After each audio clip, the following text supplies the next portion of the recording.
Assalamualaikum warahmatullahi wabarakatuh. Kenalkan, nama saya Vinda Indrani.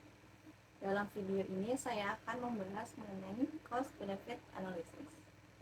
Cost benefit analysis merupakan sebuah analisis yang digunakan untuk mengetahui besaran keuntungan atau kerugian serta kelayakan suatu proyek. Dalam analisis ini, biaya yang dibutuhkan serta manfaat yang akan diperoleh diperhitungkan dalam pelaksanaan suatu proyek. Cost benefit analysis ini digunakan dalam menilai penggunaan sumber ekonomi agar sumber yang langka tersebut dapat digunakan secara efisien. Terdapat dua pihak yang menggunakan analisis ini.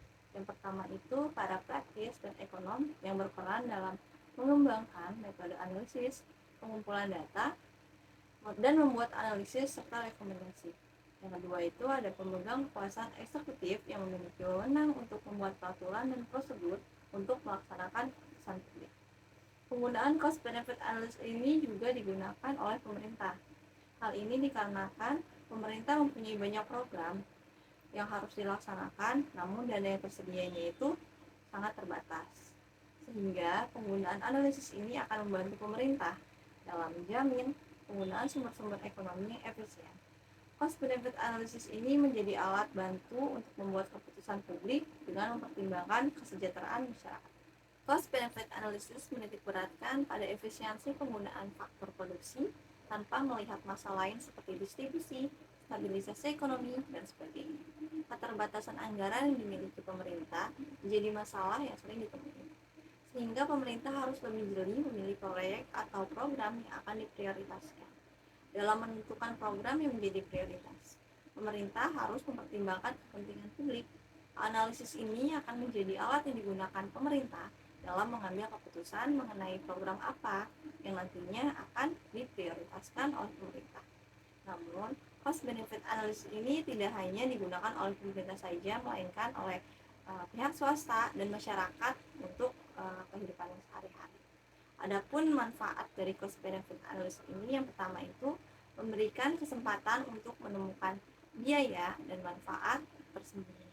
Kedua, memudahkan dalam pengambilan keputusan. Dan yang ketiga, memberikan kejelasan dalam situasi yang tak terduga. Adapun contoh dari cost benefit analysis ini, saya mengambil contoh dalam kehidupan sehari-hari. Saya merupakan mahasiswa Universitas Nasional, di mana Universitas Nasional ini menggunakan blended learning sebagai sistem pembelajarannya, sehingga pertemuan kuliahnya itu ada secara onsite atau tatap muka secara langsung dan juga secara online. Begitupun untuk ujiannya. Adapun cost benefit analysis dari sistem ujian di Universitas Nasional itu, yang pertama itu secara onsite atau offline atau datang ke kampus. Saya akan melakukan ujian dengan waktu 6 hari, di mana untuk datang ke kampus itu saya membutuhkan transportasi umum. Saya menggunakan ojek online. Nah, ojek online ini saya akan mengeluarkan biaya sebesar 15.000. Jika saya 6 hari untuk pergi ke kampus melaksanakan ujian, maka uang yang saya keluarkan itu sebanyak 90.000. Nah, kalau yang kedua secara online itu selama 6 hari itu saya tidak perlu ke kampus, namun saya membutuhkan kuota internet untuk melakukan Zoom saat menjalankan ujian. Untuk mengeluarkan biaya membeli kuota internet itu saya membutuhkan 50.000. Sehingga dari perbandingan ujian secara online dan offline, cost benefit analysis yang terbaik itu ujian yang dilakukannya itu secara online karena tidak membutuhkan biaya yang banyak. Sekian penjelasan yang dapat saya sampaikan, kurang lebihnya mohon maaf. Wassalamualaikum warahmatullahi wabarakatuh.